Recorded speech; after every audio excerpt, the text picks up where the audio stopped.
Mande a sua mensagem do futebol, meu caro Renato Celensati. Boa tarde. Boa tarde, João Paulo Messer. É verdade, poderia ser melhor. O Criciúma acabou perdendo, mas vou explicar daqui a pouco com a tabela que não foi um desastre a rodada e que pese o Criciúma ter perdido. O resultado foi ruim, mas a rodada em si foi boa. Faltam 4 jogos para serem disputados, 2 em casa e 2 fora. O Criciúma volta a jogar fora contra o Paraná Clube. E o Criciúma tem uma distância muito confortável em relação ao quinto e o sexto colocado, que tem a mesma pontuação. Claro que ela poderia ser melhor. O Criciúma perdeu uma posição na rodada, no confronto direto com o Novo Horizontino, era segundo, passou para terceiro. Mas o que importa, e a gente tem falado aqui direto, é a classificação. Se é em primeiro, em segundo, em terceiro ou em quarto, não vai mudar absolutamente nada para a próxima fase da competição. É claro que ser o primeiro em qualquer coisa que você faz não mata ninguém, não faz mal para ninguém. Mas o fato é o seguinte, o Criciúma voltou a jogar mal, perdeu fora de casa. O Criciúma tem um aproveitamento de 100% em casa, tem um aproveitamento de 23% fora de casa, não faz nem um quarto dos pontos que disputa. Né? Então isso precisa ser corrigido para a próxima fase. Existe uma preocupação no clube muito grande, reuniões ontem e anteontem da direção do clube com o departamento de futebol, com a comissão técnica cobrando desempenho. A pontuação do Criciúma é boa na tabela, com 29 deve classificar, o Criciúma tem 26 e faltam 12 para disputar. Não é esta a preocupação é desempenho. Por quê? Porque na próxima fase você vai reunir os melhores e aí você vai ter que desempenhar melhor para poder ter o seu grande objetivo alcançado, que é o acesso à volta, meu caro João Paulo Messer, à Série B do Campeonato Brasileiro. Pois é, o Criciúma e o jogo da última sexta-feira à noite, a gente pode mostrar aí para o nosso público. Não, João, a questão é voltar a jogar mal fora de casa, sabe? O Criciúma tomou um gol que cobrou um escanteio dentro da pequena área, o jogador, a gente vai ver, ó, o Criciúma toma um gol, fala sério, como é que a bola passa por todo mundo, passa por todo mundo ali dentro da pequena área. Mas o gol foi reflexo do que a gente viu no jogo. O jogo amplamente passou por dominado. 3 essa bola ali, 4 jogadores. Cobrou escanteio, bola parada, olha lá. Ela ficou ali, alguém me chuta, por favor, me chuta. Aí o Michael Douglas, que não é o ator, mas é o jogador, chegou e chutou e fez o gol.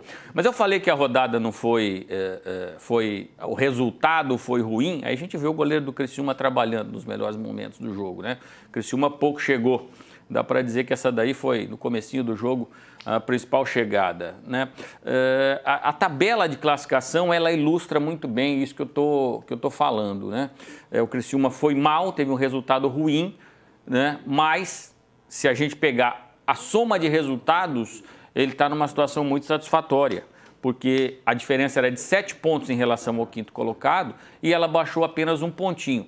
Ah, Renato, mas foi por incompetência dos adversários, que hoje a diferença é de 6 pontos. O Criciúma não tem nada com isso. Ele não fez a parte que lhe cabia, mas os adversários diretos pela vaga também não fizeram. Então, eu acho que é muito importante se ressaltar o 100% dentro de casa, mas você também não pode, por isso, apagar que você tem só 23% fora de casa. Então, por que os adversários são os mesmos? Não tem torcida que poderia, não, jogar na casa do adversário é muito difícil, porque tem torcida, tem pressão. Não, com a pandemia não tem público, então isso que está sendo cobrado. Vou mostrar a tabela de classificação, João, para eu poder explicar isso aqui.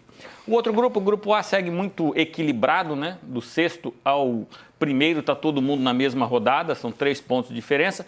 Vamos aqui ao que nos interessa. O Ipiranga empatou, somou 1 ponto, foi a 27, é líder, junto com o Novo Horizontino. Nos critérios de desempate, o Ipiranga está na frente. O Criciúma tinha 26, continua com 26. O Ituano ganhou na rodada, ganhou do Mirassol. O Ituano tinha 22, foi a 25. Por que eu disse que a rodada, o resultado do Criciúma não foi bom, mas o resultado foi? Porque o Botafogo só empatou, o Botafogo poderia ter chegado a 22 e o Figueirense empatou com o Ipiranga. Estava jogando no Scarpelli, estava vencendo por 1-0, no segundo tempo o Ipiranga empatou. Então essa distância aqui é que nos interessa. Criciúma 26, Botafogo 20, Figueirense 20. Aqui com 16 o Mirassol já está fora, o São José também. E a briga aqui é só do rebaixamento, com o Oeste literalmente rebaixado. E o Paraná, que é o próximo adversário do Criciúma, time treinado pelo Silvio Criciúma, é o próximo adversário do Tigre, jogo que acontece lá no Dorival de Brito, lá no Paraná, em Curitiba. Então, Foi ruim o resultado do Criciúma, mas a gente olhando a tabela, você com 6 pontos de vantagem, faltando só 4 rodadas, é uma situação bem confortável, principalmente porque você tem 100% de aproveitamento em casa e ainda faltam 2 jogos para jogar em casa. É bem provável que com mais 3 pontos o Criciúma se classifique, porque ele faz 29 e o Figueirense ou o Botafogo, para fazer 29 em 12, eles têm que ganhar 3 dos 4 jogos. E aí eles têm confronto direto, então um já cai pelo caminho.